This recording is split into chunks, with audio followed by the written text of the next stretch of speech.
Hello, welcome back to Isekai. Hi. I'm your overpowered MC Uchenna. I'm Faith as always. And this episode is a news round version, Tales of the Wild, or I forget what we call it now. Tales of the Wild, yeah. And then we have verses as we normally do. I was going to do Book of the Week, but I'm not reading anything Christmassy at the moment because other than the news, everything else would be pretty much kind of Christmassy themed. So verses is Christmas versus scenarios, and then Red Light, Green Light would also be Christmas movie tropes. Yeah, so let's start. Love is Blind. Lots of drama this week. So, I have to remember his name actually. Let me come back on my TikTok. Is it Carl? Hard launched his new girlfriend. Yeah, and she's blonde, blue eyes. Exactly what he said he likes though. He's a man of his word. Nobody's surprised. No one's surprised, but it's very telling. Excuse me, I'm sorry. No, you're right. It is. I mean, if we're gonna say the take the PC route, we can say that he chose he went through his marriage. He knew he was going to get. He's gonna.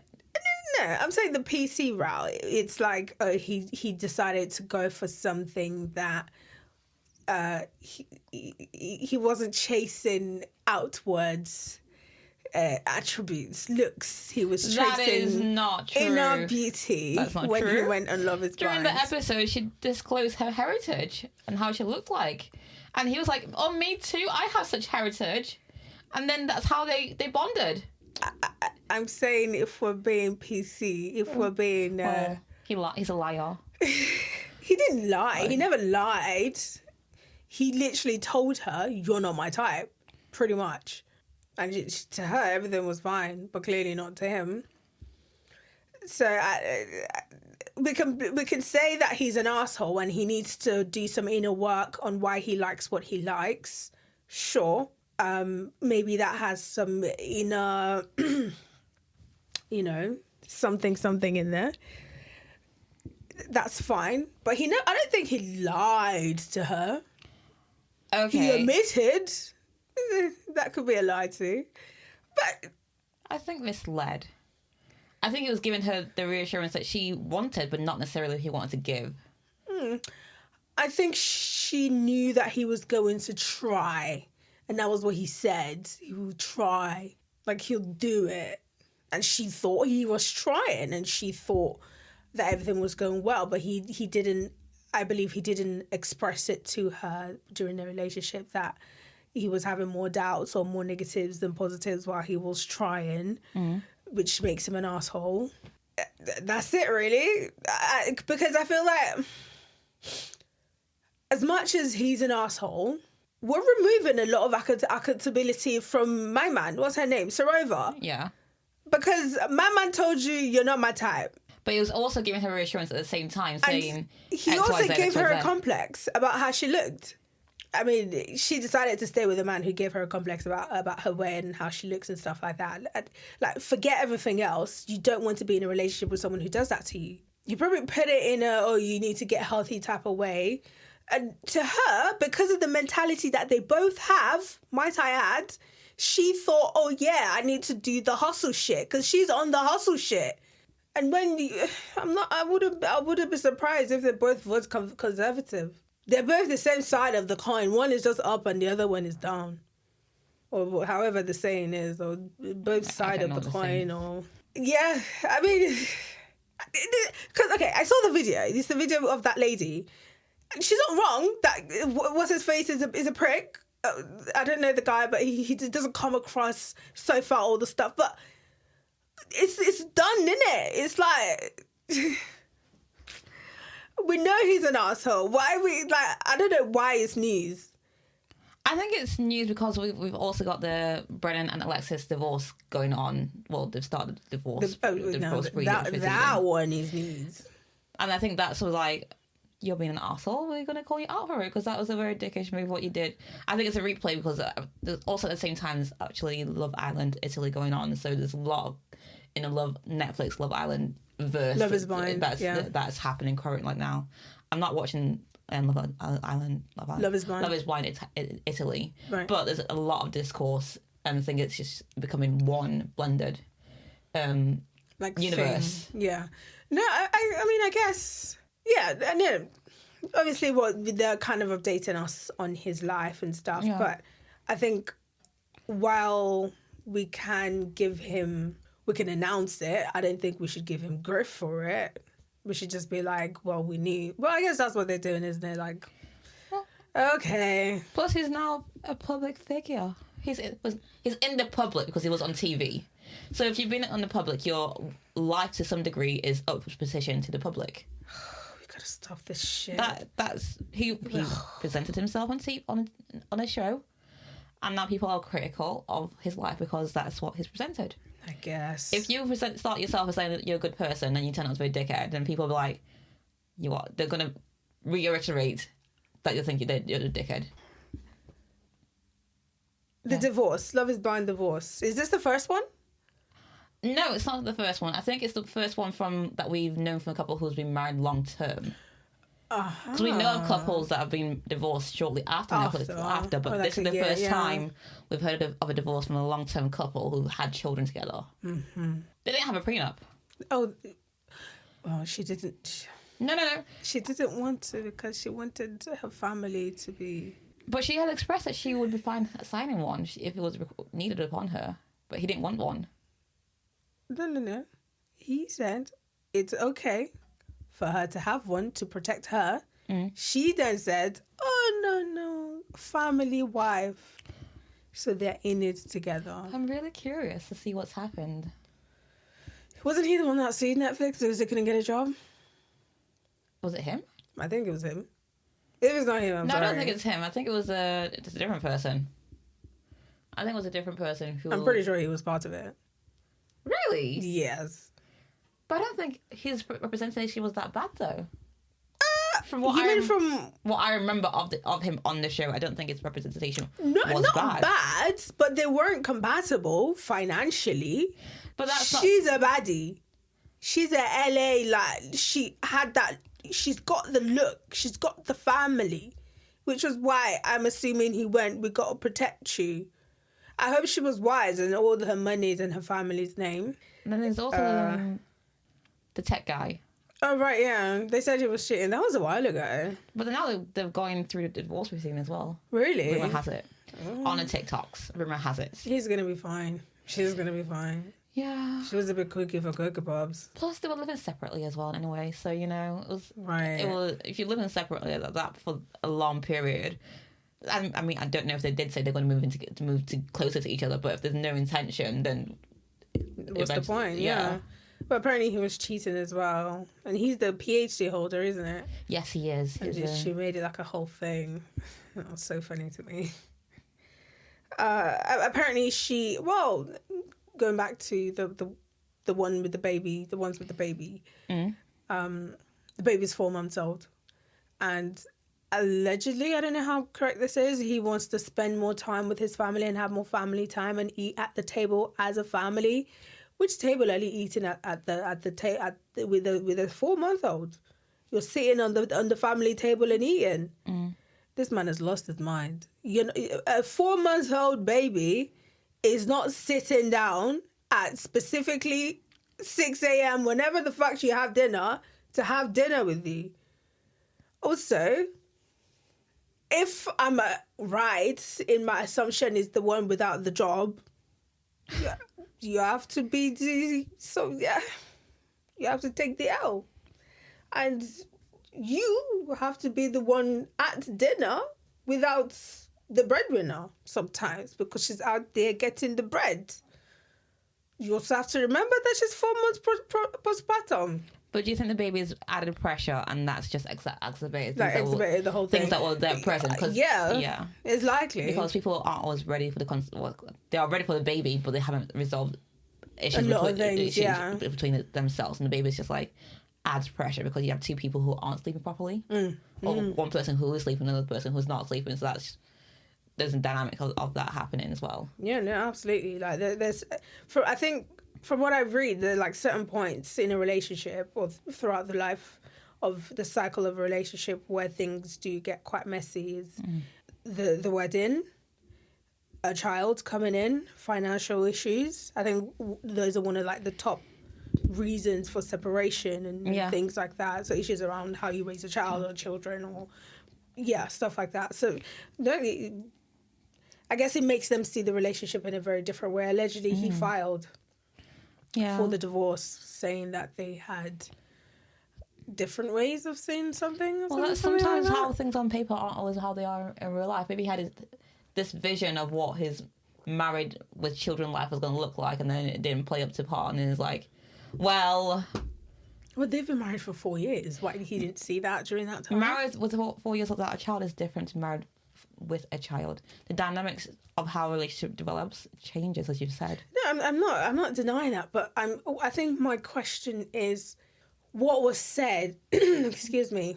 What was said in that video that was written about the article? Yeah, was something along the line of him wanting to spend time with his family. Maybe she's out working and she's too tired to do anything with him after or work. He's out working and she's too tired, and he's too tired. But so what is the issue? The closeness of it. Maybe it's the intimacy that he misses. You have a 4 month with who? I don't know. That's what I'm saying. How he may have envisioned being a new father and how it's happening is different, because I thought last month, a couple of months ago, I saw a Reddit of a couple who had a child, and then the husband's like, am I the arsehole for thinking my wife is not a good mother because she puts herself together and then plays with the child just to make herself feel better. In my opinion, a mother's meant to look a bit raggedy around the children. That's already I saw. So my point is, whatever his reality of his thinking is not playing out, and that's so to him is like, well, I've told you what I want, and it's not playing out. Like the man I've just told you about, where he was like, my wife gets dressed up to make herself feel better because she just had a baby. And you see, in my thought process, right, I'm having these issues. I'll talk to my mum about it. I'll talk to my friends about it. I'll do some research on the Googles, to see that I am right or I'm wrong and what we can do. Can we go to therapy and fix it? Baby's just come 4 months ago. When did this whole thing start? I don't know. If he couldn't take 4 months, that's diabolical. Did he want to be the stay-at-home mum, parent? Did they discuss this before? Did she then change her mind once the baby came because man don't have milk and maybe he doesn't know what he's doing? And while she's working, she still has to breast pump. Yeah. Right? She still has to do her whole body because let's be honest, it's just been 4 months. The hormones are still going down. She's not exactly, back to the way she was before. It's only just been 4 months. So it's not making sense. There has to be more. It can't just be the baby. It can't just be because he wants to stay home more. There has to be something more to it. It could be that there's financial pressures with the addition of the baby. I don't know. Fair. Because babies do cost quite a lot. Well, good luck to them. Hopefully they sort everything out. And hopefully it's an amicable divorce. If they do follow through the divorce, it's amicable. Yeah, she seems quite like a nice lady. So hopefully everything works out in the best way possible. Speaking of other people's relationships, because that's what we do apparently. George, which I don't understand. George Clooney. Judge Clooney went on the Kelsey's podcast, the one with Taylor Swift. Oh, the husband. Yeah, Travis Kelce. Yes. And he said something about him and his wife has not had an argument in 12 years. I don't know, 11, 10 years. I don't know how long they've been married, but the amount of time they've been married for. He then asked her, how about you and, you know, your missus and stuff? And he's like, in 2 years, they've not had an argument. And then he did like a nervous chuckle. And I was just like, people are like, people are dissecting this interaction. And it's fucking fantastic. In the comment section, so I was like, ha ha ha, Amal the beard. I'm like, I'm sorry, what? How did that happen? That's a joke. Is this a thing? So I went down this rabbit hole. Allegedly, surely it's not right, but there's rumors that George is gay. Like, this is the first time I'm hearing of it. But then again, if he is, why does he have... I think I'm of the impression that the world has moved on beyond all of this, you know, past all of this. But all of this is just making me think that the world has definitely not moved on from all of this. And I think 2025 has just been a year of obvious regression. It seems like we moved 50 steps forward to just move 100 steps back. And I'm astonished. I'm not going to lie. Were the rumours true or not? I'm trying to ask. No, obviously he's still married. But I mean about him being gay. Is the rumour true or not? No, he's married to a woman. So, I mean, of course, I don't know. But I'm saying if it is, and he needs a bid, it's the same thing with Leonardo DiCaprio that we were talking about the other day, and the blind items and all these people being like, oh, this one's gay, but they hired him a wife, this one's gay. And I'm like, where are people? Is this just an assumption, or like what's going on? Because to me, surely being gay shouldn't stop you from getting jobs and shouldn't stop you from getting into rooms and into, you know, to have all these opportunities. But clearly that's not the case, right? If all these men are allegedly having to have beards and be straight, so it does affect them. So in my head, I'm just like, this is fucking stupid if that is the case, because, you know, the world should have moved on from this, but clearly the world hasn't, and it's fucking fucked up. Anyway, they were having that discussion about them not having an argument, and George kind of said something about why they haven't had an argument, similarly to, like, you know, impart knowledge and like be smart. And then the Kelseys just gave like a really stupid bro answer. To be honest, I don't remember because I'm fucking bored. But the people that come on my For You page, they were talking about it. I was like, okay, I will indulge-ish.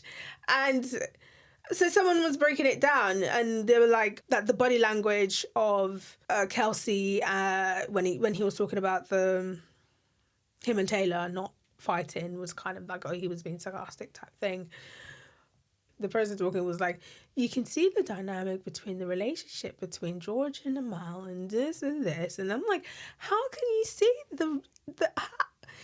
we can make insinuations about what we think we see. We can't say that we see.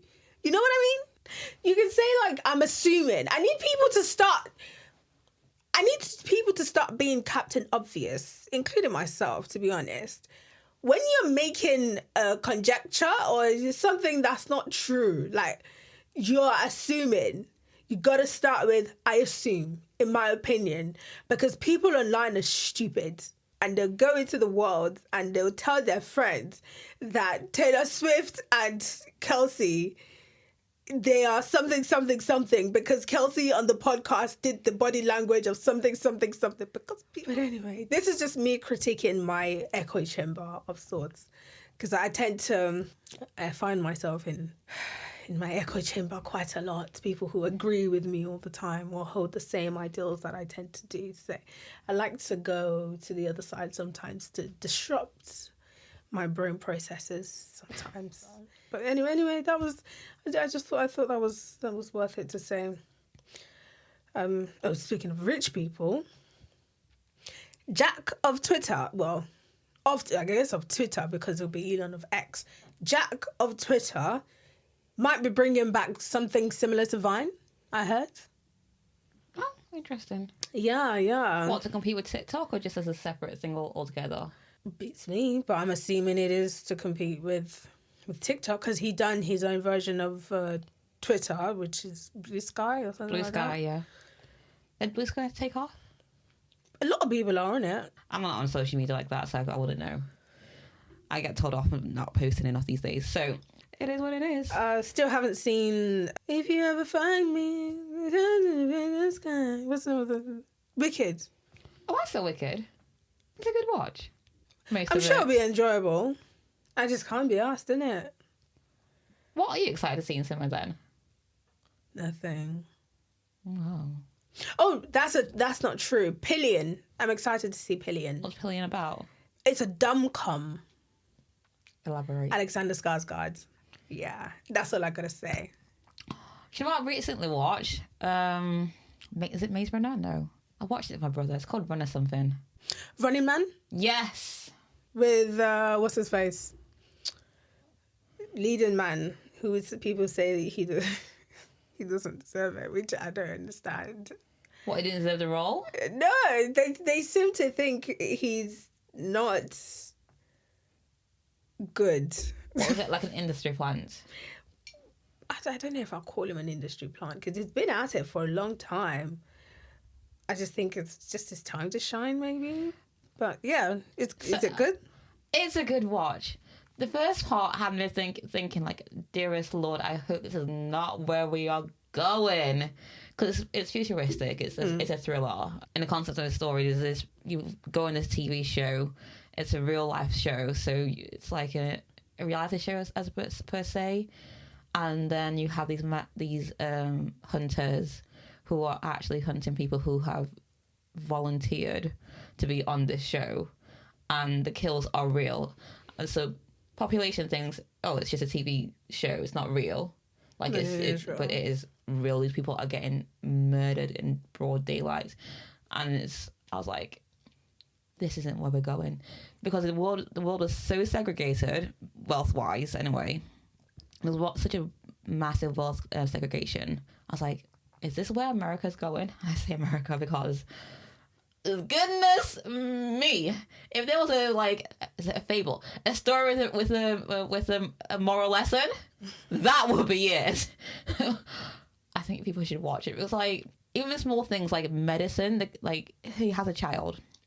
His child is 26 and he's been blacklisted from working. So he goes and auditions for the show because it brings in the most money if he wins. And the treatment he needs for his child costs quite a lot because he's been blacklisted from working. So he goes on the show and he becomes a commodity of the show, and they keep calling him in, like, if you can survive, we'll double your pay and send it straight to your wife so she can get the thing.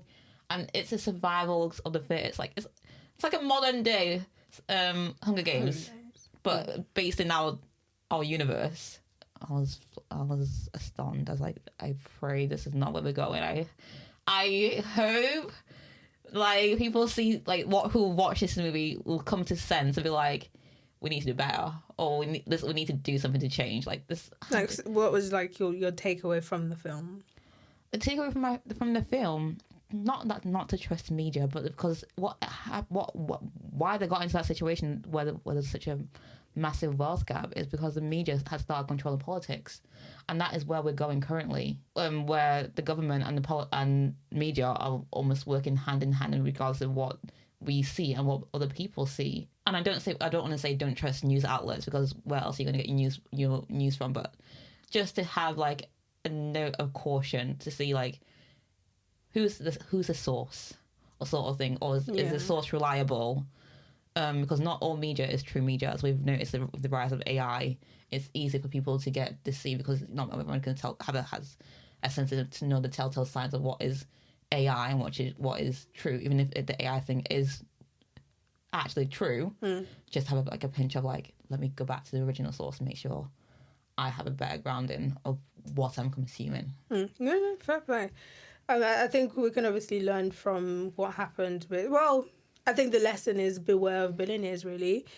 We can learn from what happened in Rupert Murdoch. That's his name. It's the man who owns Fox and all of that and news of the world at the time. With the whole telephone scandal thing. Yeah, beware. But yeah, no, fair play. Speaking of media, interestingly, I mean, I've been aware of this person for a while. I've just never really consumed their content. But I found a new obsession of sorts. Her name is Ziwe. I finally went to actually listen to her podcast, and she is hilarious. She did an interview with the mayor of New York, Eric Adams, and it was one of the funniest interviews I've ever watched in my life. So this man is been accused, alleged. I don't know how. I'm pretty sure it's still alleged because the court case hasn't actually come to anything.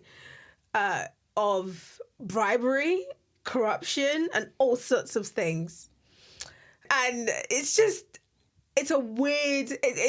a fun interview. If anyone's not aware of who she is, definitely give her a show. She's very funny, very witty, like smart with it, with the comebacks, and she goes for them.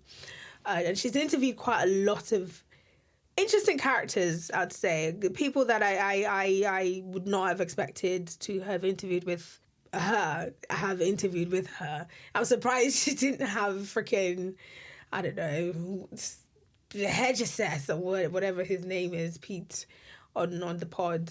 But yeah, she's fun. And I think who else? I listened to the one she did with Kevin Hart, and that was fun too. She really put him on the spot. She asked him about his tendencies with women and his alleged homophobia and all of that. Okay. Yeah, it was a good interview, and he also he put the heat on her as well, like with his responses, and he fired back, and I'm like, interesting. Like, yeah, good for her. Another black woman doing her thing. Can't be mad at that. We need to talk about Nicki Minaj. She's fucking lost the plot. She. Wait, what has she done this time? I actually haven't seen anything in my media about her. She actually went to the UN to talk about Nigeria. Did she? Yes, and she tweeted that she's going to be doing more, and this is all because essentially Trump is paying her to do it. I cannot. That's a reminder. I need to block her from my Spotify. No, in 2026, come in, or I don't know what. I honestly, I don't know what's happened to me recently, but it's been a block party on my end. I don't have time. Like I told you the other day, Burna Boy is this close. He's this close. What's his face? Chris Brown, gone. What's his face? Tory Lanez, gone. Diddy, gone. All of them blocked. Ain't a way. Ain't a fucking way. Speaking of Diddy, his documentary is now out. I have not watched it. I've been glued to it all day. I've been trying to get through it. People are amazed at 50 Cent and how he obtains the footage that even the news outlet weren't able to obtain, apparently. So, clicks to 50. Well done to you for doing the media's job. And whoever's editing that thing, I see what you're doing. I haven't watched it yet. I'm going to watch it sometime this weekend. But yeah. Sorry to interrupt. At the beginning of like when you start watching, they're like, Sean Combs has been was charged for something, and something. So 3 things. He has been essentially arrested or put in jail for 2 of them. These are the 2.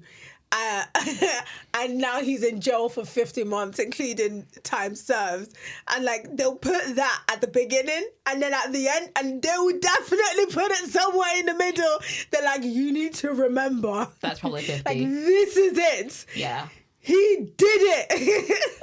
Therefore 50. Though he's petty, he's very factual in his pettiness. Yeah. Oh my god! And like the song choices and at certain points, I'm just like, whoever's doing. Good job editing that shit. That's all I'm gonna say. I think there was a point at which I'm not sure it was an editing choice or it just kind of so happened to be where one of the people talking on the podcast mentioned, I don't know, they mentioned something about him, and then it kind of went to a song that Diddy does actually seem to enjoy listening to, about a boy who is like into weird stuff and okay, i.e. like, and then they play the song and then they put like a montage of Diddy being like a bit weird and stuff of him when he was young, and then they sync it so perfectly to a point where Diddy was actually playing the song, and then he asked Cassie about who the boy in the song was about, and Cassie was like, "Oh, you." And I'm just like, oh my, wow, okay, like, good job, whoever. I mean, I think the way they did it was because they wanted to drive a specific message, and you could see it throughout. Like, they tried to be impartial, but it's. Do documentaries have to be impartial?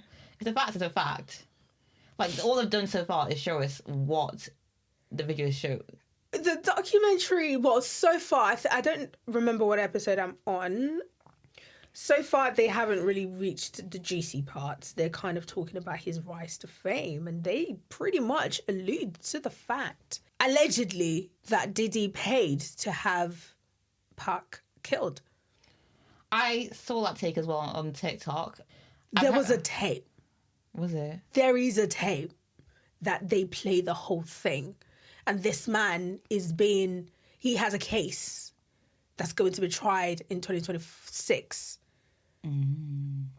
I feel like this whole thing, the government set it up to also take him down as well, but they set it up wrong. And they shouldn't have led with the RICO charge. But that's just my opinion. Look, you were going to say, sorry, that you saw the thing online. Take. Yeah. They said he was jealous of Tupac because his rise to fame wasn't going as smoothly as Tupac's, and he wasn't as big. I thought. No, that's not what the documentary. Whoever that person said, they kind of mislead people-ish. Well, similar to when we were talking about the Danish Deception and how people were saying, "Oh, her friend." I haven't, until I watch it, I don't know what is factual and what's not factual. So the documentary, essentially, they do allude to the fact that he was jealous of Tupac because Tupac had talent, but it wasn't just Tupac. It was anybody who he presumed to have more talent than him. And he was like, you have all this talent, but you don't even know what to do with it. You don't know how to market yourself. But I can, I have those skills. And he was always jealous of that. But he was mainly jealous of the friendship between Tupac and Biggie at the time. They had like a whole friendship, right, going on. And then Tupac was about to do a recording with Biggie. On his way, or when he got to the recording studio, he gets shot, right? So he goes to the hotel, he's fine, he gets bandaged up, leaves. Around that time, he has like a sexual assault case, and then he goes to jail. While he's in jail, Diddy, he's hearing rumours that it's Biggie and like Diddy and them lot that got him shot. Because who would have known that he was going to go to their studio to go record? Surely someone on their side, right? But obviously, at this time, from what I'm assuming, Tupac was still in like the UK, not the UK, in New York. He then started to emulate the East Coast. So they had Suge Knight, who was the head of Death Row Records, they'd already had their own like musical scene established, right? They had, Snoop Dogg, they had Dr. Dre, they had Ice Cube and them lot doing their thing, and they've been doing it for a while. But his Bad Boy Records was just starting, and he was like, we've got to emulate them, we've got to do things that are similar. He was trying to get there with Biggie. So then what initially kind of sets up the whole thing was they go on a show.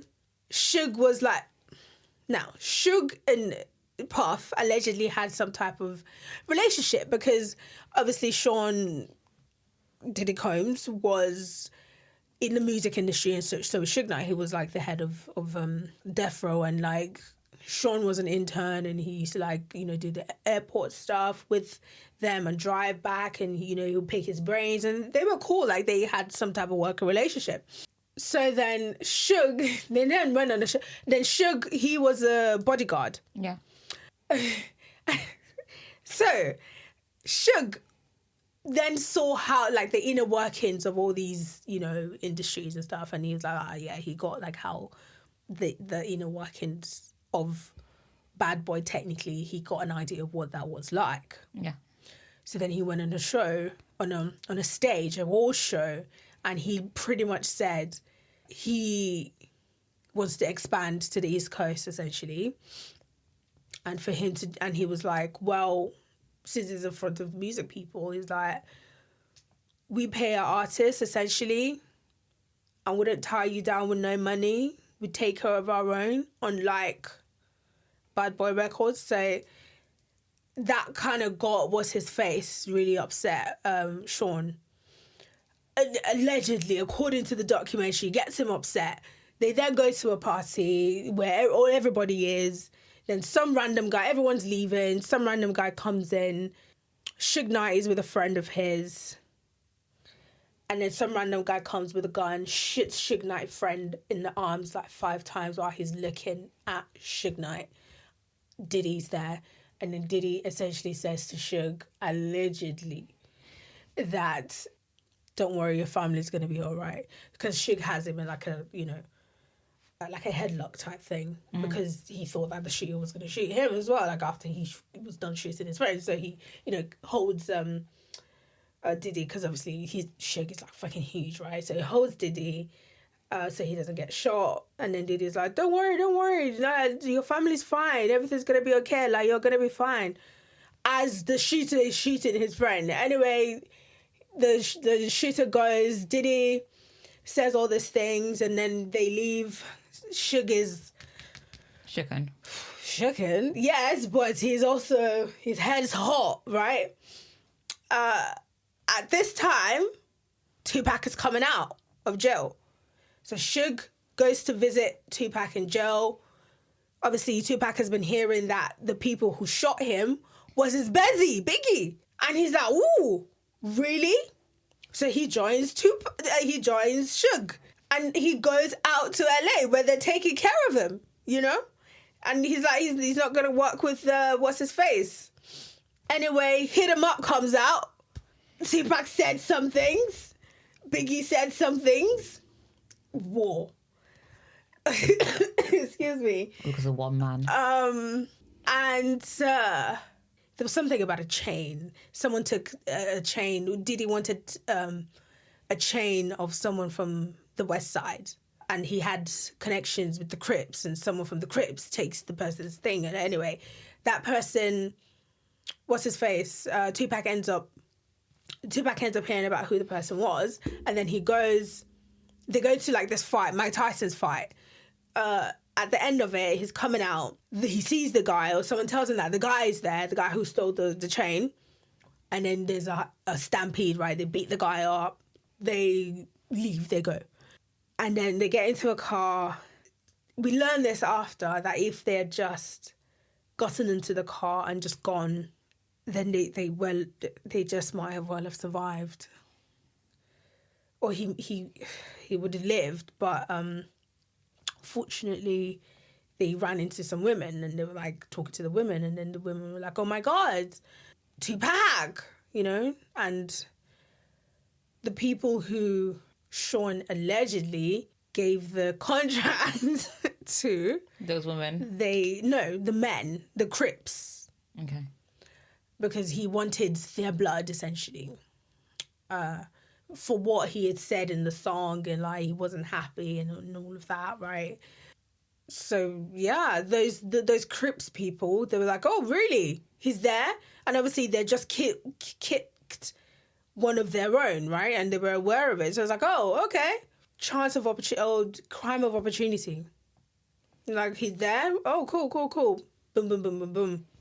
And they were literally at the hotel across the street when the cops got there. Like, where the cops were, where they was asking people questions.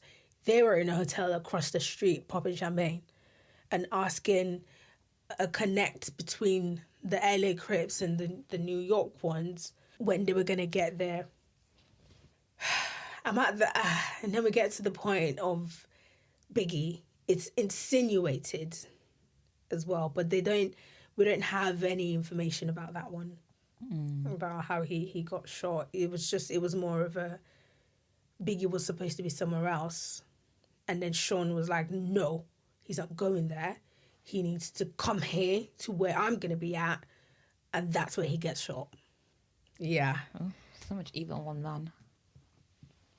So they get through that. Now we're at the Cassie point. So that's where I'm watching, and I am hooked. I'm on the last episode, and I am hooked. Like, I can't look away. And I just feel, because the FBI, there was a former LAPD person who, I'm assuming, when he started talking, that was when they gave us the recording of this man who has the court case that's going to happen in next year. So I'm thinking, they already have this guy. He's already said who got them to do what they did. And there was an insinuation, or there was a alleged claim of a money trail. Because they've always had this recording, by the way. They had this recording from, I believe, 2006. Or before then. Around then or before then. Or, I don't know. They had this recording at some point, and they've had it for a very long time. So it's likely that they've been watching him and just waiting for the perfect opportunity. And when Cassie came out with her case, and then a lot of other women came out with her case, and the case seems like an organised thing, right? And so I'm assuming the DA got trigger happy. Oh, you can't be trigger happy with these things, you know? Like, you need to catch it. Because I believe that they were going to use this to access all his other records, the financial stuff, and they were going to get him as well. Mm. And it's likely that they're still going to do that because, he's in jail. I don't really know how, because obviously it's not the same thing that they're going to charge him with next time. It's going to be murder, right? But I'm thinking that they wanted access with this particular one so that they can find what they need to then persecute, right? And then rope him into the other one. Maybe that's where they're going with this, but unless someone intentionally did this to be like, okay, you just get the little sexual thing and that will be it. But I don't know. Because, I don't trust these government people. But yeah, it's very interesting. If you haven't watched it, you should definitely watch it. Honestly, what I've said is not even enough. Like, when I actually started this, I was like, I'm going to take this with a grain of salt because 50 Cent is a salty bitch. But he's practical though. That's the thing, right? I was going into it because 50 Cent is a troll. Like, he's trolling. But this documentary is not trolling shit. Like, there are videos. Oh my God. Well, he's always had the videos.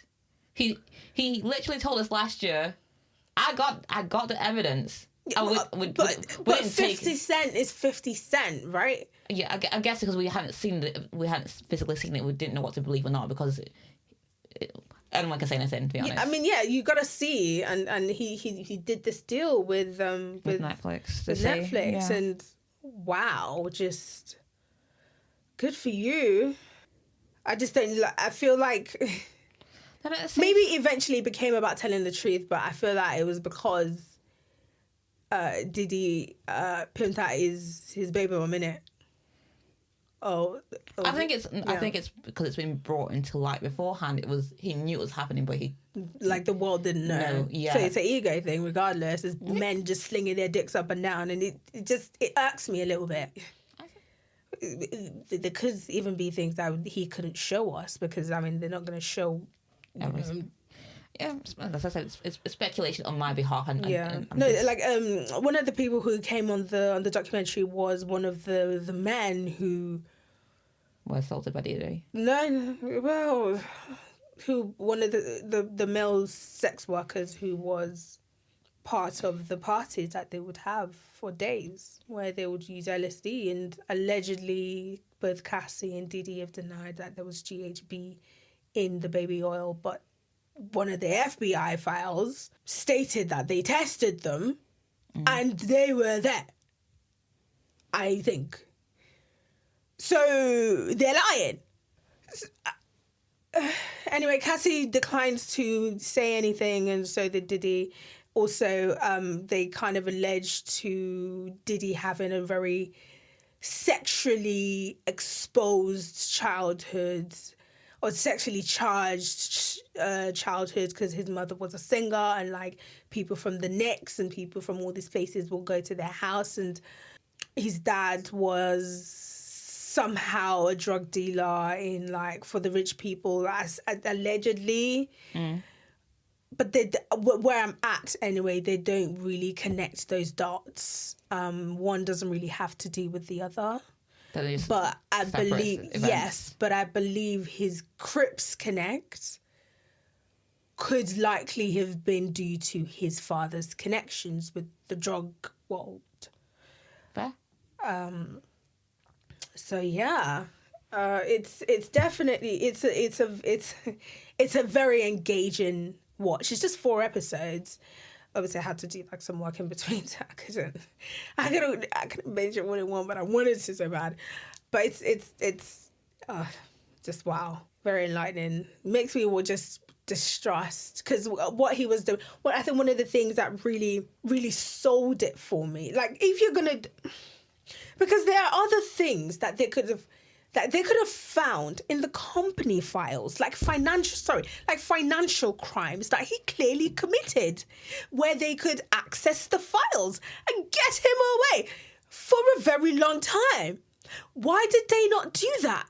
Because he was stealing money from his artists. He was doing all sorts of things that definitely criminal. If they could get the access to the company money, that was why they included the RICO charge to include the company, so they could have access.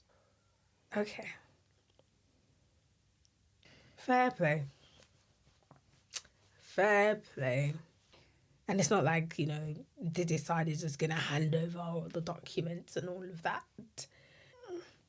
But then again, too trigger happy, man.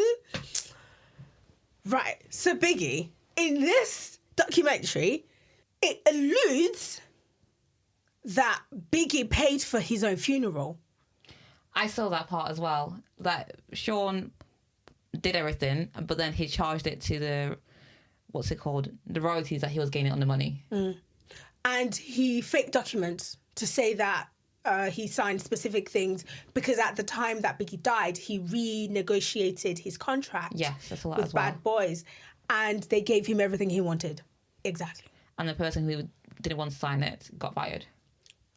Then let's not talk about how that specific man gave away 25% of Bad Boy Records, because Sean came into his office with a bat and said, "Bitch, sign this shit. Sign away your life. You co-created what? No, you didn't. Sign it away." And I'm opening my mouth here intentionally. And this man signed it away. And the man himself even said it. He was an enabler. Because the first time he saw Sean, a woman, he said, "Oh, nah, he was just upset. That was a one-time thing." But it wasn't a one-time thing, because he kept assaulting other girlfriends. And he let it go. Why? Money, access, fame. I got a question for Mary J. Blige, because you stay repping Bad Boy. So I got questions. For the women. But then again, what can you do in a situation like that, right? Because dude's a fucking lunatic.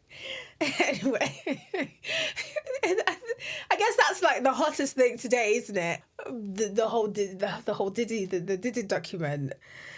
But if we're gonna pivot, Fair is still shit. Oh, they've renewed that shit. Renewed what? They renewed the series, the one with Kim.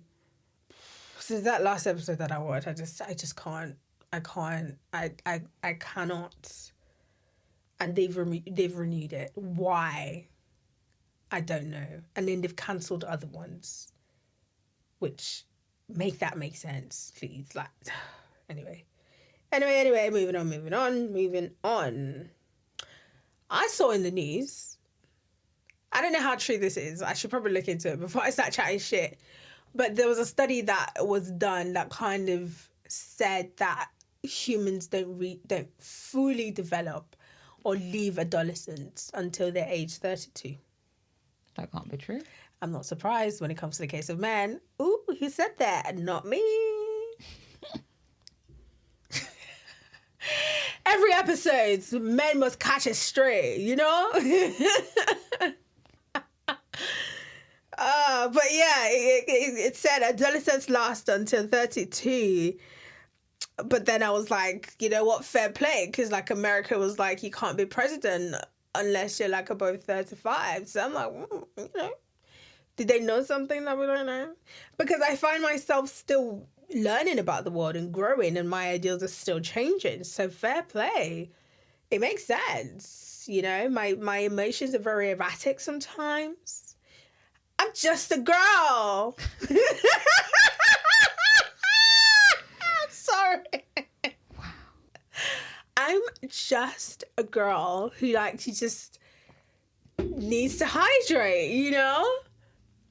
Girlies, no babies until 35. Because you are still a teenager. Don't do that to yourself. Be a girl. Because boys will always be boys, so girls have to always be girls. But actually, to be on a serious note, apparently this actually isn't the case for everyone. Some people develop a bit faster than others, but technically you don't stop. That part of your brain, I guess, doesn't stop doing its little crazy shit until, on average, 32, which was quite interesting. Oh, I found out that God of High School has finished, so I will be going back to it. What, the anime? The manhwa. Oh. Yeah, the manhwa God of High School is actually finished because they were pissing me off. And then using skip beat yet? Oh my God. You keep praying. I don't know. I actually don't. You know, quarterly release that she's on, I don't know. Every now and then I like to go back to see, Wagwan, but now I've lost hope. But since they're bringing back certain animes and stuff, because they've been doing that, like certain animes, they're even restarting them as well. So skip bits, we girlies, we now have money. I don't have Nana X Vivienne Wood money because that's fucking insane. But they were beautiful. Don't know about that. You didn't like them? The release? Well, there was an item that was supposed to be silver but ended up being gold, so I don't know. Okay. There were also mentions that they were not well made. So really? I don't know. I didn't know. I must have been on the side. They looked cute though, I thought. Yeah. I didn't purchase any, but I thought it looked cute. Yeah, I think I saw a review of someone who bought the chain, the lighter, and the orb or something like that. I don't know, and then they were looking at little dents and little things, and I was like, oh, okay, sorry. But Vivienne Westwood really be doing it. I think prior to this, they had a Sailor Moon release with the boots and stuff like that. Yeah, and I think that was why everyone had their hopes, very high for the release. Did you hear about the girl who thought that there was medicine in glasses? Absolutely not. That's ridiculous. That's silliness. So I don't like calling people her family members silly. wear glasses, so every time they need to get their prescription, they need to go get their prescription. And in this girl's head, how old is the girl? Oh, she looked like an adult to me. That's what I'm gonna say. And she thought that there were actual substances, physical, like medicine that they put in the frames of the glasses. And she's like, did you know that? No. I said, mm-mm. Some of us were not listening in class, and it shows. Did she go with them at one point just to see what the process was like? Because I'm just thinking, if you're like, well, I want to see how this shit happens. Has she ever had an eye test? Maybe not. Because what they're literally doing is just swapping the lenses, the glass. But then she could have still thought that there was medicine in the fucking glass. I don't know what to tell you, bro. Honestly. I would have hoped someone would have enlightened her. And I mean, obviously someone clearly eventually did, or somehow she found out. But then she comes to TikTok to share the news. Did you know that there was no medicine inside glasses? To her, it was a wow moment. Like, wow. She thought she was about to have a moment of, camaraderie. So yeah, like something everyone thought was something, but really wasn't. Camaraderie. And everyone was like, "Girl, you special. You're a different type of special. Not the other special. No. You're special." You're in a special category of That's special. what I'm saying. She's looking for someone to say me too. Yeah. She was looking for a friend. Oh my camaraderie. God. She was looking for a friend. I hope she didn't find it, honestly. That's mean. I'm really hoping she did, because the states, these people are voting. What are they voting? They're voting in politics. They're voting for people, Faith. You need to think, it is deep. It's that deep. Because these people... How old was she, though? She posted the video this year, a couple weeks ago. Is she below the age of 25? She has a TikTok account. She's over 18. She's definitely over 16. She can't vote yet until she's 18, though. Hmm? The voting age is 18. Faith, that's not the point. You're focusing on the wrong thing. She will eventually become a voter regardless, but still, that is a walking human being in this world who, until their adult age, did not know that there was not... You know what, sometimes I don't know stuff too, so, I need to take humility, and now she knows, but... Yeah. And as you said, she's still an adolescent until she's 32, so... She's in the growth period, for all we know. I need to start asking myself and asking Google, what percentage of people know what I know? Because I'm realising that people are stupid and that I actually know a lot of stuff. So I think I'm going to start selling fake courses to people. Because if there are people in this world thinking that there's there's medicine in Faith, I'm serious. I'm going to start scamming. Serious. I'm serious. I'm going to start selling courses. I will, huh? You said this last week. Did I? Yeah, you said, I'm going to write a book. Yes. To scam people. But then you're like, but no. I'm too lazy for that. I want to actually help people. No, but yeah, I really would want to educate people. But I think I need to actually educate people, Faith. Because there are people walking around who think there's medicine inside glasses. Clearly, there's a sect of people who need to know that there is not medicine inside sunglasses. And I am the person to tell them this. And I will also make money while I'm doing this. Because nothing is for free in this world. Yes! World 101 for dummies. Here's a list of things you need to know. Because this is the world we live in, people. This is the world we live in.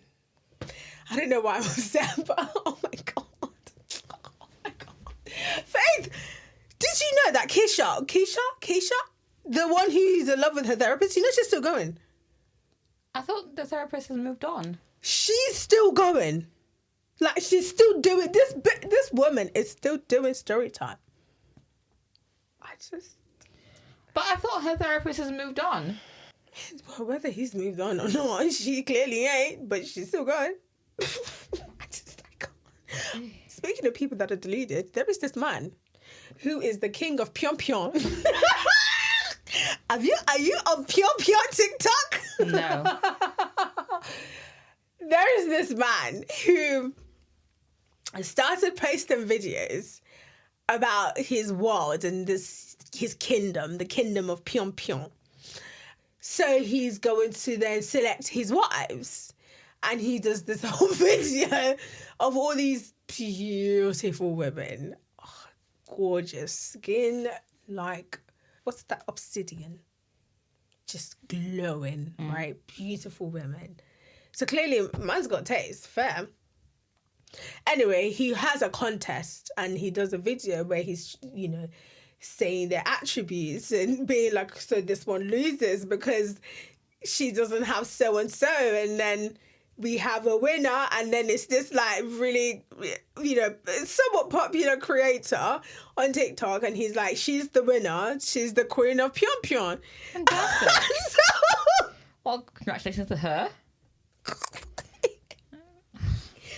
I'm literally, his page is private now, but he's still making videos, and he's like, she needs to come become the queen of Pyongyang, and I'm just like, where is the said island or country? I don't fucking know, bro.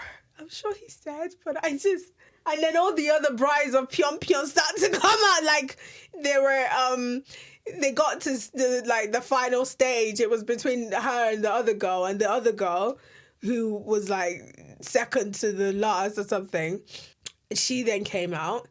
And then I think he was like... I don't know how true this is, because it was a comment that I saw. But he was like, she can be second wife since she lost.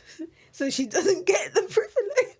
And that all the others would be under the queen of Pyongyang because they're not worthy. I don't know how true this is. So it was just a comment I saw. Yeah, it's fun over there, but see how diabolical this shit is. Like, the world is funny. But that's all I've got. Have you got any news? I think that's everything, because I think most of what I've been consuming this week has been Love is Blind content, yeah. Yeah. But they said in Italy, well, I have not really heard anything about it, to be fair. It's not as scandalous. So people are being honest and, like, good? As good as one can be.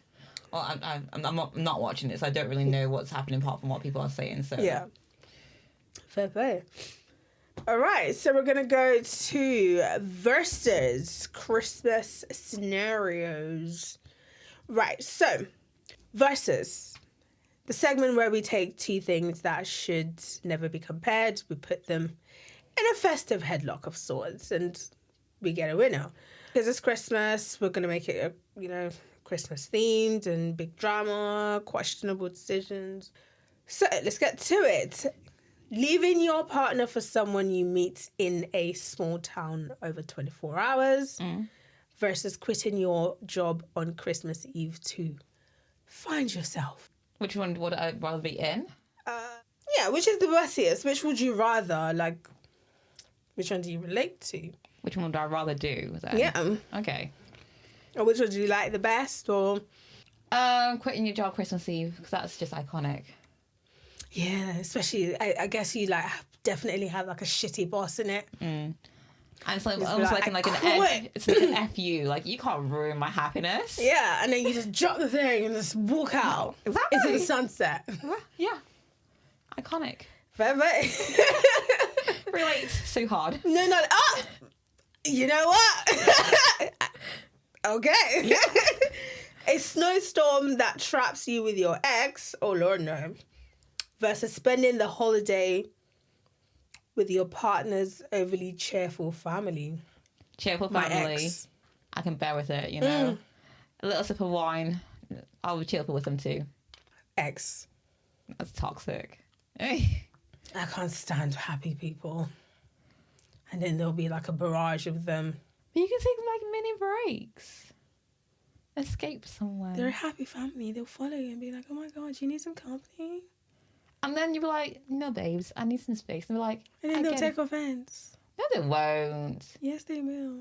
They're a cheerful family. Why don't you want to join? Join us. Come in. That's called And then clingy. You're outside being a fucking sadder. They're like, come in. And then you're just looking at them like, leave me the fuck alone in there. Now you're the bad guy. You know what I mean? Why I said take a little sip of your wine, you've been tipsy with them. Mellow out. Some people are sad drunks. You don't know that. I'm not. Maybe I get drunk and I start spilling family secrets that I heard because everyone's so fucking cheerful. What are you laughing about? I'm going to ruin it. I get sleepy. No, me too, to be honest. But yeah, if I'm already angry at the fact that they're all just fucking smiling because, you know, look at the fucking state of the world. What are you laughing about? I'm in a very anti-mood right now. But yeah, no, stick with my ex. At least, like, we could go band for band, innit? We could go hatred for hatred. We could go scum for scum. Wow. Yeah. Live this up with my ex. It's fine. With happy family, get tipsy and fall asleep. Exactly, and it snows, so I'll probably drink and get an orgasm as well. I'm not mad at that. Wow. And then, like, at the end of the day, your partner will just come and, wasn't that a great day? And you're looking like, fuck off, you know, because you have no joy in you for such a joyous occasion. But moving on. Getting proposed to in front of your whole family versus getting proposed to by someone you've known for 3 business days. 3 business days. I don't really care. If you're 3 business days, you better be rich. If you're not rich, it's a no. Like, why are you doing that? I don't know you. What's the benefit? I don't know you. You know what? Even the rich one, I don't know you still, you know. In front of who? Your family. My mum and my sister. That's fucking disgusting. Fuck off. Yeah, 3 business days. At least I can look at you, be disgusted and walk out. And you didn't say I had to say yes either. Exactly. Yes, this is true. But if you do it in front of my family... I'll be pressured to some degree. But pressured? Actually, do it in front of my mum and my sister. And then when you leave, we can laugh at you. I'll probably hear a little, you know, thing from my mom like, oh, chill, oh, she my shit, yeah, I'm my shit now. My mom like, oh my god, the virtue signaling is bare funny. So what I just said was, oh, shit, why would you do that? Don't do that, you know, don't embarrass him, blah blah blah. That's about it. That's all that's gonna happen if you embarrass yourself in front of my family. So see what you like, stranger or not. Okay, moving on. Your flight gets cancelled and you're stuck with your toxic situationship versus your Airbnb host wouldn't stop joining the conversation. Like they insert themselves into the circle. That's annoying. Like I said, I don't like people in it. Sticking with this situationship. How toxic though? Because I don't have a toxic nothing. An Airbnb host. Why don't they have their friends? No, they're probably like sharing their like one room in the house or something. Or you're renting one room.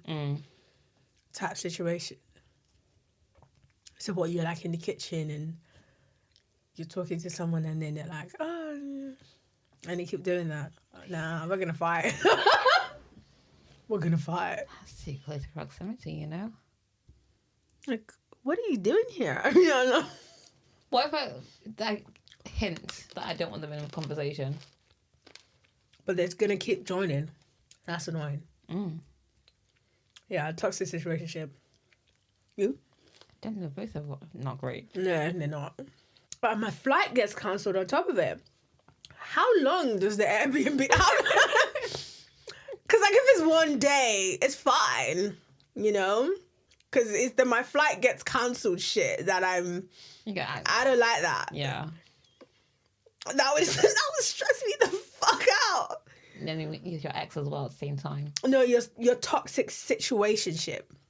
So you don't like, I don't know, you guys, you fight or something? I don't know. Like I said, I don't know what a fucking toxic situationship is. I don't know how to interpret this a situationship. Uni? No. I've never been in one. Oh, okay. Sorry, I must have misunderstood what you said there then. Yeah, no, I've never been in one, so no one know what one's like. Yeah, me either. So I was like, I don't know What counts as a toxic situationship? Should we ask ChatGPT? Because I don't think either one of us have been in a situationship. You know, innit? What the fuck is a situation? I like definitions. You're either A or you're B. It's just being in limbo. Don't make no sense to me. Like, what we doing? A toxic situation is basically an undefined, almost relationship that drains you more than it feeds you. It's the closeness, consistency, and intensity of dating, but without the clarity, commitment, or emotional safety. What makes it toxic is a pattern, not the label. For example, mixed signals. No clarity on what you are. You're giving more than you're receiving. Inconsistency disguised as busy. And she puts that in inverted commas. Emotional manipulation. No progression. Jealousy without accountability. Your self-esteem takes a hit. You feel single but emotionally attacked. Your needs aren't met. And people are doing this? Like, for real? Well, shit. That's what a toxic situationship is. But I don't know what a situationship is. So I guess a situationship is just, what, a casual relationship? Is that what they call it? An undefined, almost relationship. That's what a situationship is. But she elaborates, say that toxic means like it drains you more than it feeds you, and then says examples. Interesting. Wow. Well, there you go. Never been in one, so I'm gonna pick that one because I haven't been in one. I'd have to be in a situationship. It sounds like a nightmare, though. Imagine being like emotionally invested in someone, but they're not telling you how they feel about you, so like you don't know, so you're constantly anxious about it. Me, because I like to know where I'm at. I need to know. I wouldn't be with someone who's not on the same page. Does that make sense? Well, that's probably I've never been in a situationship because I always define things what I want. Innit? This is what I mean. I need to write a book to tell women not to do these things. I saw the most funniest Reddit ever, right? Oh, okay. Girl and boy. We're reading from the girl's perspective. Right. Female, whatever her age was, says, am I bad for not knowing I was going through a breakup? I've been seeing this guy for a couple of weeks. We only meet up to do fun stuff and hook up together. He messaged me saying we need to talk. So I said, sure thing, do you want to go out for breakfast? He said, yes, we can do breakfast. We went out for breakfast. Male, whatever age. We need to break up. I, confused, say, okay. And then they start eating breakfast. He's like... And then he's looking at her. It's okay to be sad about that. Yeah, but what made me sad vibe? I was like, we're breaking up. It's like, oh, I didn't know we were together, to be honest. We never defined things. I was like, what? What do you mean? What do you mean? Have you been seeing other people? they were never exclusive. Like, you were just a friend I hooked up with and did fun stuff with sometimes. You didn't tell me we were exclusive. And he went on a rage. Yeah. Hence why we've never been in situationships. You can't catch me and not tell me, like... You have to define things. You have to. Now, if you define things and then you're deluding yourself into thinking that you're okay with it, then that's a problem and that's a pattern that you need to fix yourself. You need to sort it out. But if you define it, you're in a relationship, you're not, but you're fucking, or you're not fucking. I need to be less vulgar. You guys are being intimate, but you're not, like, you're gonna see other people, or you're being intimate, you're not gonna see other people, or whatever your rules are, or you're going on dates and not being intimate. You need to know, like, is this headed somewhere? And then you need to, like, keep doing checks every, like, I like 3 weeks. Like a cute 3-week check-in. Like, we're cool. Then we're cool. Then we're cool. You know, then everyone's cool. Define what you are. Like, actually, but here's the thing. I understand that sometimes it kind of it throws you out of, like, the romanticism of the whole thing. But there are other ways to kind of check in that you are both on the same level. Like saying, oh, I really like you and I want to take things a bit further.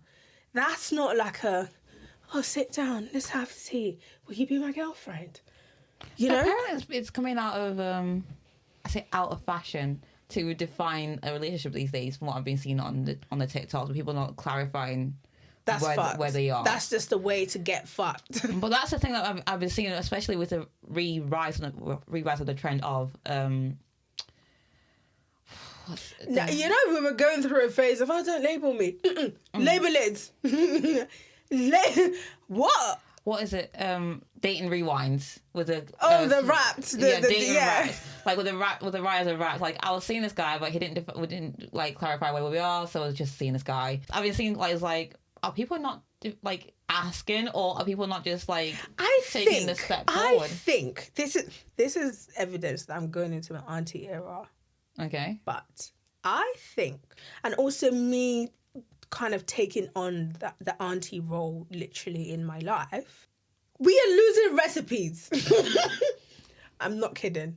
We do not teach our young people how to actually look for a life partner. We just kind of send them out into the world and just do your thing. It's the way sometimes some people do with, like, women and their periods and the bees and the birds and all of that. You give them stupid information that's not really useful. Okay. And then you're like, oh, your period comes every month. You don't talk about how you wash yourself, specific smell, how you deal with that, even hygiene. Like, there was a point people were like, really? You do that? You have to do that when it comes to hygiene and personal hygiene? And I'd be like, you don't know this? Like, of course we don't fucking know. The fucking parents didn't fucking tell us. So I don't blame this generation or our generation for not knowing shit, because that's how you get fucking oyeka. I'm just saying, that's how you get stuck in certain situations where you should have discretion. You should have certain skills to be able to ask someone who you want to be intimate with these questions and be comfortable around them. We have books. You know, people say you need to read books. Not one by conservatives, but you need to read books. Because they do help. They do give you an idea. In fact, not Google. What were we talking about? Situationships. Ah, right. Situationships. Never been in one and all that stuff. So you'd rather be in a situationship?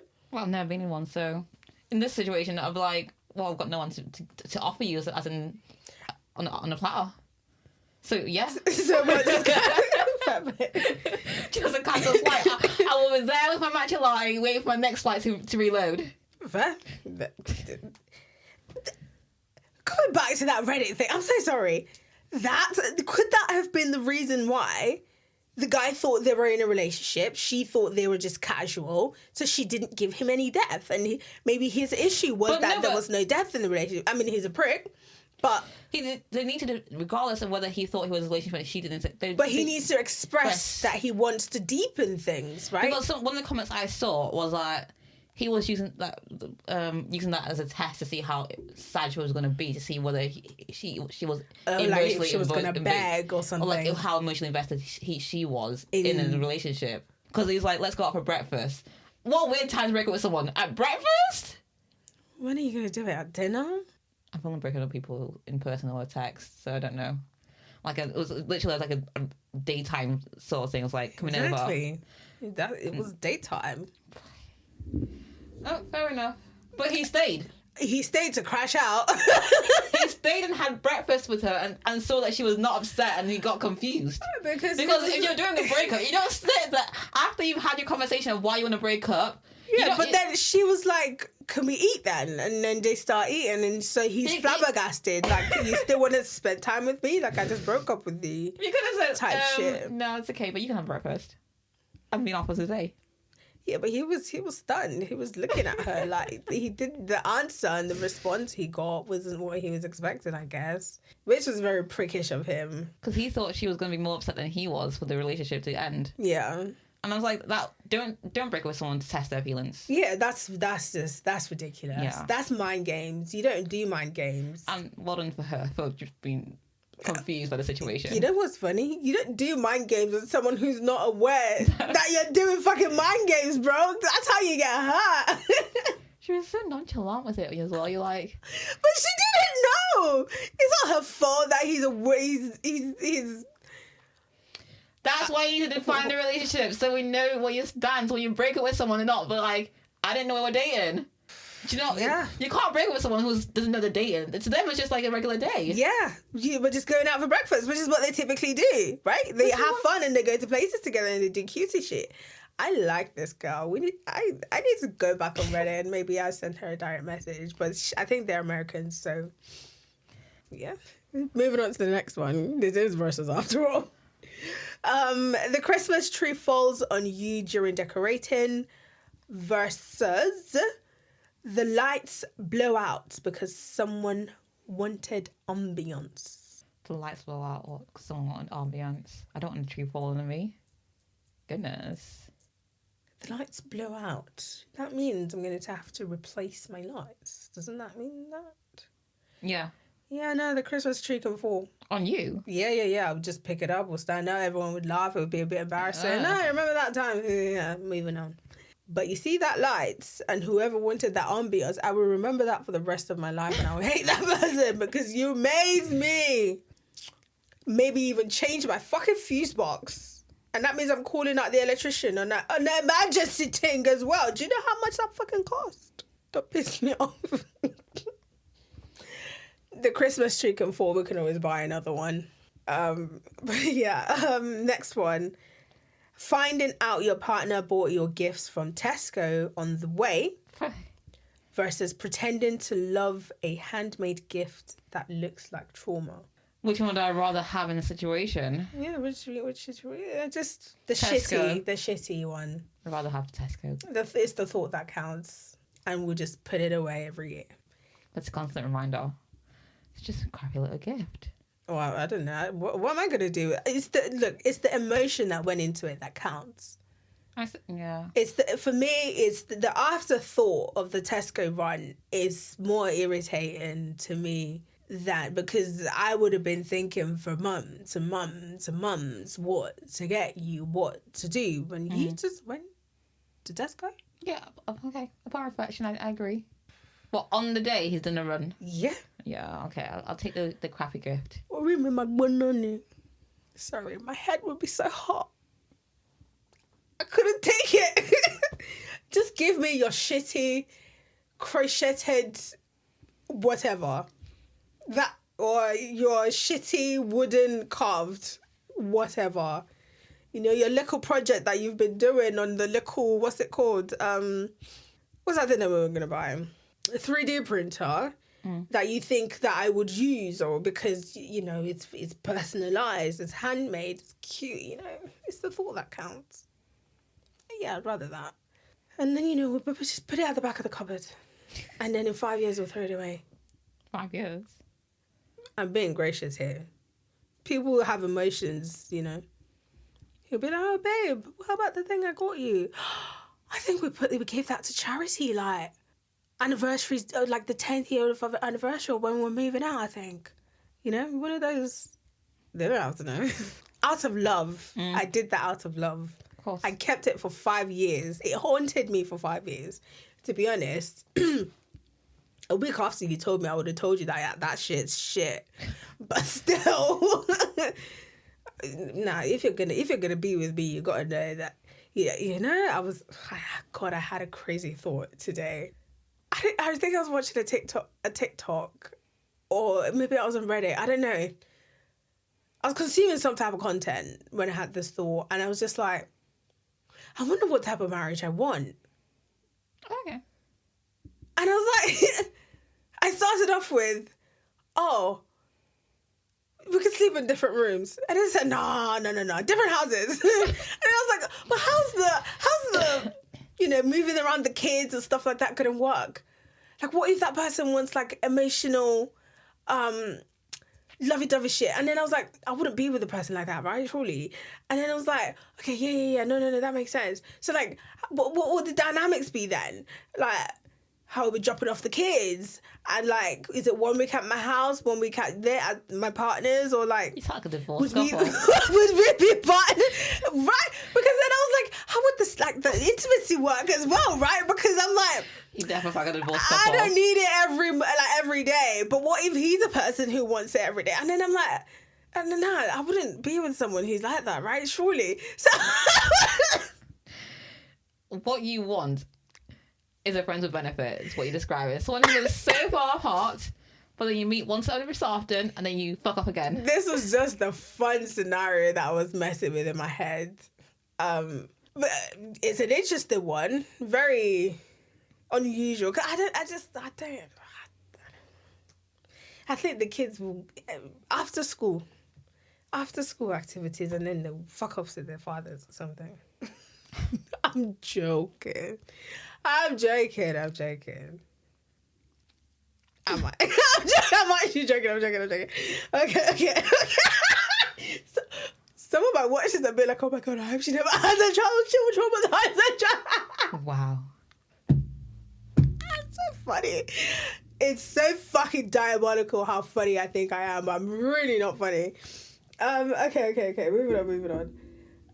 Being forced into Secret Santa at work, or being forced into couples games nights with strangers. Oh, I don't mind either. Secret Santa's easy. Yeah, Secret Santa's fun. Even like games night with strangers sounds like fun.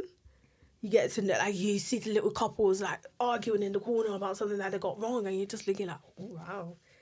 I don't mind either. Your partner forgets your gifts completely versus your partner gets you something so meaningful it triggers tears you didn't plan for. That's cute. You get me something meaningful, obviously. Mm-hmm. Same for you? Yeah. Getting snowed in with your partner's ex versus getting snowed in with their mother. So your partner's mother. I'm going to put the ex. It depends. If I like her, hell no. Sorry, if I don't like her, hell no. But if I like her, that's alright. But I'm assuming that I don't like her. The ex. We can share stories and stuff. The Christmas dinner burns and everyone blames you versus someone insists on doing a group prayer that lasts 12 minutes. Let the Christmas dinner burn. 12 minutes? If the minute ends and you're still going, I'm opening my eyes and going about my business. There are bases. You do the thanks. You start with praises and stuff, and then you thanks, and then you ask for forgiveness, and then you ask for stuff, and then you end. The charity you do for the world, you pray for other people. Finish. 1 minute, 90 seconds. What are you doing? A lie? Or maybe some people, they have a different order.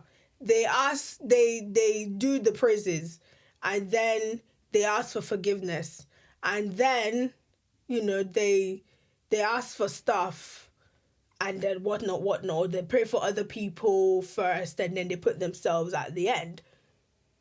Perfectly fine, perfectly humble. Everyone has a different order in which they pray, but that's the order. The Anglicans got that one right, at least. That's the order. Take something from the Nicene Creed. You non-denomination. Shots fired. I'm joking. But no longer than 90 seconds still. Which one would you rather? Either's fine with me. Fair play. Your best friend confesses they're in love with you on Christmas. Diabolical. Versus your ex sends a Merry Christmas, stranger text. Merry Christmas, stranger. I can ignore that. In it. And if you're lucky, you're in a box, so I won't see it. Wearing matching pajamas unwillingly versus performing a carol karaoke you did not sign up for. That's not Pajamas. I'll sign up for the karaoke, so, and I'll happily wear the the pajamas. It depends on the day that I'm on mood, but either is not the worst. Being the only single person at Christmas dinner versus being seated next to the uncle who wants to discuss politics. Being single. Don't give a fuck. I love to discuss politics, especially if it's opposing. It's a delight. I love to argue with my uncle. It's a little tete-a-tete we do every time I see him. I like to let him know that I'm a female and I have rights, you know? It's nice to flex every now and then. You know, be a bit of fun. To be the family, the one that everyone discusses. Oh. That is the end of Versus. Moving on to Red Light, Green Light. In this segment, we will be judging a specific Christmas concept, which is shitty. Well, they're not all shitty, but it's Christmas tropes, shitty ones. But anyway, just Christmas movie tropes or movie tropes, or tropes that we tend to see a lot in Christmas movies. We'll give them red, green, amber, blah, blah, blah. Obviously, green for good, amber for lukewarm. Red for bang out of order. Numero uno. The big city woman who must be humbled again. She's got the high pressure job, you know, the one in New York. It's always fucking New York. The phone glued to her hands. It's always yappy, yappy, yappy, yappy. You know, the boyfriend who is successful, but he's like emotionally like vacant. And then she goes to the small town, some God knows in the backwaters of somewhere where there's obviously always no technology or some shit always happens. And then she meets her childhood sweetheart. And then she finds the true meaning of fucking life. And it's all shit and everyone's awake at 6 a.m. fucking smiling like there's something to fucking smile about when it's fucking dark outside. In the dead of winter as well, you know.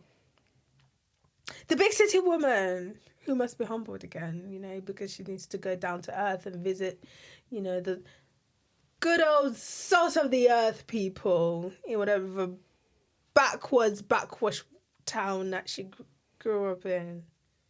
So red light or green light meaning? Yeah, so like good, bad, shit, or middle. I don't really hate that scenario. I don't like it. I like New York. I like getting my matcha latte. I like to be fucking pretentious. Thank you very much. Like, it's okay to be that, in my opinion. Mm. Like, if I even make my own matcha, back there I will have to, like, I don't know what I have to do, but I'm assuming it ain't great for me to get my matcha latte, so no. Or, like, if I go to the cafe and I ask for a fucking matcha latte, they'll be looking at me like I'm some big city, wow, something. She's so high about herself, you know? Fuck off. Childhood sweetheart can find me in New York. Well, also show him that the life of matcha is great. Moving on. How am I judging it? Lukewarm, like amber. Because sometimes you do get a bit too big for your beats, and sometimes some people just don't need to be humbled. They're perfectly fine, you know? But I think it's played out, and it's always quoted in some type of misogyny, you know, always. And why is it always the woman who has to be the one to be humbled? And it's always she's successful and she can't find a man in New York that has emotions. I say this and I see the irony of what I'm saying, but I'm still saying it anyway. Because men in your backwater town or your shitty town where you grew up, they're also shit over there. Moving on to the next one. The grumpy man who needs Christmas spirit forced into him. I think this was sweet. Because his life ends up being better, for the better at the end. Yeah. So, you know. But it's just scrooge on. The small town that's weirdly perfect. So they don't have no crime, no potholes. Everyone knows each other's last name or middle name. They're unrealistic, Amber. There's always an incident, and then everything always ends up being perfect at the end. There's a fucking inn that's always to capacity, but somehow they have space for you. It's fine. Yeah, right? It's okay to have hope. You know, sometimes you need hope that things work. The miracle saves. So this could be, you know, like the premise of the whole thing is like, oh, your bakery is running down, and then you meet like the financial guy who's going to save you or save your bakery or whatever. Or like the festival, the Christmas market. Oh, but we don't have any stalls, or the wood is fired or something, and you need the stalls to be put on for the Christmas market, and all of a sudden you can't, and now you can, and oh my God, it's so good. Like I said, people need hope. Things are dark. Oh, also when the town is safe from being bought by a soulless developer who is always wearing some dark coat and has a shitty personality to be happy ending. Who doesn't love that? The corporate partner who must be dumped. Of course. The one who doesn't get Christmas, you know? He's too serious. He didn't just move all the way from New York because there's always fucking New York in it. He didn't move all the way here from New York to your fucking, you know, rural area townhouse for you for Christmas to spend with your family. All of a sudden I'm getting dumped, you know? Like, what's going on? What, because I don't have personality?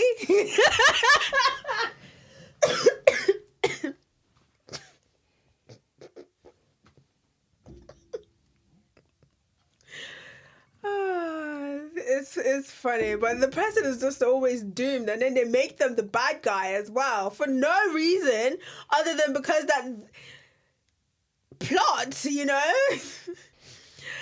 How do you rate that one? Amber. Yeah, because sometimes they do deserve to be dumped. Like, they're usually assholes, to be fair. Why they gotta be assholes though? Can't the person doing the dumping be the bad person? Because technically you're emotionally cheating, innit? Because you had that crush on your childhood sweetheart, innit? So, God, I'm making a case. I'm just saying. Okay, the sentient clothing or object. Okay. So, remember the Netflix one of the snowman? The snowman that came to life, the hot snowman, and then a hot snowman. A hot snowman. I'm pretty sure it was Netflix. I think this was last year or a couple of years ago. It can't be Netflix. It was Netflix. It was definitely Netflix. The snowman. The snowman, like, that came to life. And it was a good-looking snowman. Yeah, hot. And there was a point where he was melting as well. It was bare funny. Because it was that physically hot. Oh, no. Like, I mean, he stood next to something that would melt him, but he was actually physically like a hot guy, abs and everything. Goodness. Snowmen are meant to be chubby. You don't see no skinny 6-pack snowman.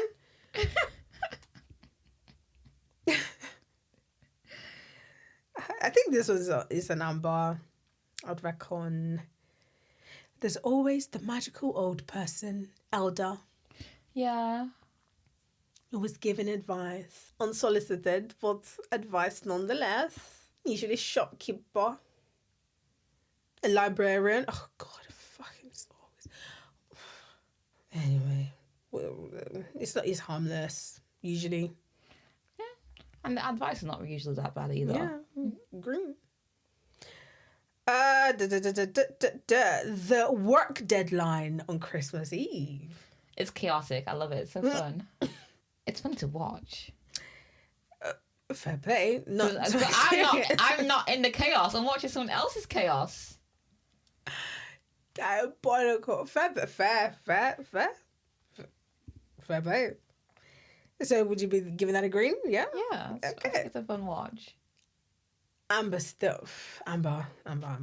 But But yeah, the cafe owner, the cafe's about to run down, and then the man walks in and he wants to buy the land, and like they're renting it out, and he's buying that property, and then the man learns, and it's kill me.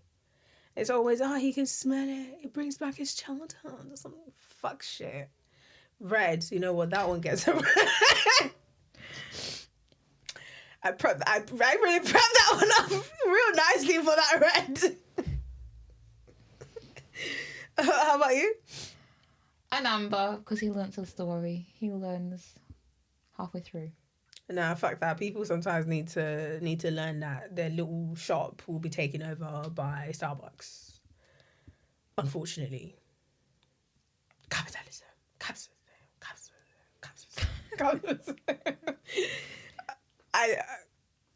I'm drunk. The airport dash. Now, it's not just Christmas movies that are guilty of this. Just films in general are guilty of this. Speaking of films, Quentin Tarantino really pissed off the internet this week. But yeah, well, how about that one? I think it's an amber. Actually, dash it, man. Red. It's time to get rid of it. Let's do something else. Do the train station this time. Because train don't wait for nobody. You'll be seeing it in the train will be going like this. Do a bus station. Spice it up. A bus station. Do an exam. Sexy. Do an exam. Like the SATs. Or what's the one that the lawyers take? You can do that one. You miss it, and then the investigator is just closing the door and looking at you and judging you that you're choosing man over your career. Yeah, do that. Oh, wow. Spice it up. Offend the senses. What else can you think of? Yeah, that's about it. That's all I got. But that is not sexy. I'm just saying, that is not romantic at all. It's usually the person is leaving to go somewhere else for like career-wise, right? And then love comes to the airport and stops them. What then? You're not going to go for your job? Like, what we doing? Mm-hmm. So you might as well not sit your fucking SATs or your law exam, you know? This is what all sacrifices shit. We need to fake a relationship. Yeah, so they pretend that they're in love. Oh, yeah. And then they end up being in love. Yeah. It's heartfelt. I don't hate it. It feeds into the Lulu. I don't like it. It's a red flag. It's a red from me. But it's whimsical. It's about being whimsical. I understand. It feeds the Lulu. It feeds men's nonsensical behaviour.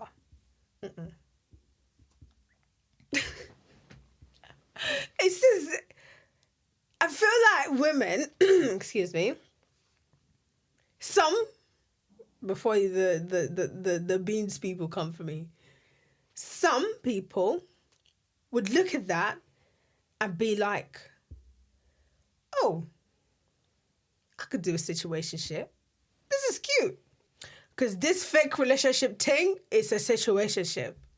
They're doing everything that comes with a relationship. It's not a situationship because it's defined. Yes, it is. What? But then she gets it in her head. In real life, the woman gets it in her head that the man is falling in love with her, but he's not. They've defined what they are. It's not a situationship. No, they're faking a relationship. So the woman... Yeah, if you've agreed to not be in a relationship and you defined it... Yes... Then you're not in a relationship. Yes, but people be the Lulu. And then they will think that they can fix him. That's not a situation. And that they can change his mind. I'm telling you, this is propaganda. But that's not a situationship, though. I'm saying it feeds the delulu of some people who think they can take it. Being in a fake relationship. What if we need to fake a relationship? What if it ends bad? What then? But you're falling in love when the other person don't feel the same. But it's the same thing about a situationship. You go into it, you agree to situationship, and then you start to catch feelings. He's not catching feelings. Then what? You're not in a relationship still. Yeah, but you're still heartbroken. And then sometimes you start to think you're delulu enough to be like, no, I'm still situationship. At that point, you should I'm yourself. still situationship. No, I can still situationship, and then you're still being intimate with each other. But you want love, but he wants situationship, and then you delulu think you can change his mind. You can't change his mind. You need to walk away. But that's what I'm saying. We need to fake relationship that ends with the happy ending. Feeds propaganda. It feeds the Lulu propaganda. And I would not stand for it. So it's red.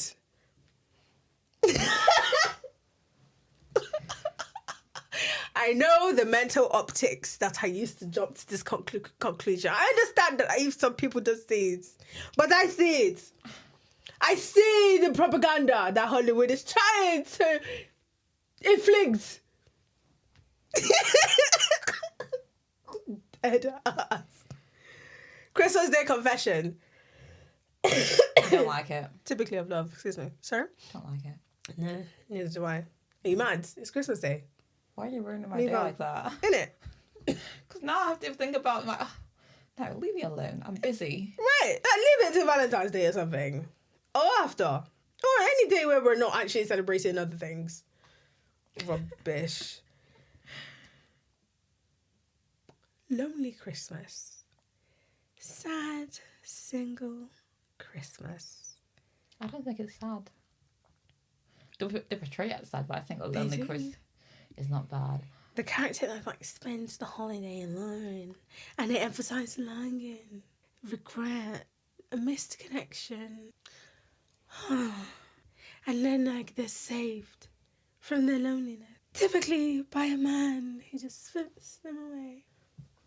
Propaganda, red.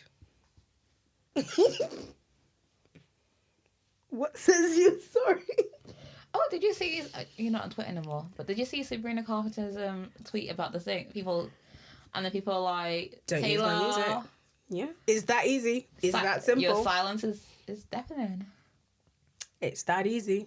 Just say, keep my motherfucking name out of your mouth, or my songs out of your backgrounds. Taylor is this close to getting blocked as well. Actually, I think I already blocked her. I'm pretty sure I blocked her already on my Spotify. No. There we go. Well, I do listen to that. He did it. Estes been living sleep. Look, it's always about the songs I listen to. You know what? Maybe I'll make that one an exception. That is a fantastic song. It's essentially about a woman who is being abused by her husband, and her husband is cheating on her, and then the song, in my opinion, alludes to him getting rid of her forever. Yeah. And so she's Esther's friend, and she gets rid of him. It's a fun song. I enjoyed that song thoroughly. Yeah, I mean, sorry, moving on. Now that's a film I'll watch. You know, that's a trope. The murderous best friend. The man killer, you know? Men love man killers, no? I heard you did. I'm so sorry. I don't know what is going on with me today. Let's do last one. Snowfall, I guess. At like a pivotal moment. And then it's just like, you know, at the end when they're kissing, and then it starts to... Or like, or the snowstorm. They need to get something, and then there's the snow coming in. They can work both ways. I think it's cute. Yeah. It's usually pushes things forward or sets the tone, and yeah, it's like, that can get a green flag from me, green light. I keep saying flag, green light. Give me the green light. Go. I'm ready to go right. Wow, that is a song from John Legend from ages ago. But yeah, and that is it for this episode. That's everything. I hope you guys have enjoyed that, and we'll see you in the next one.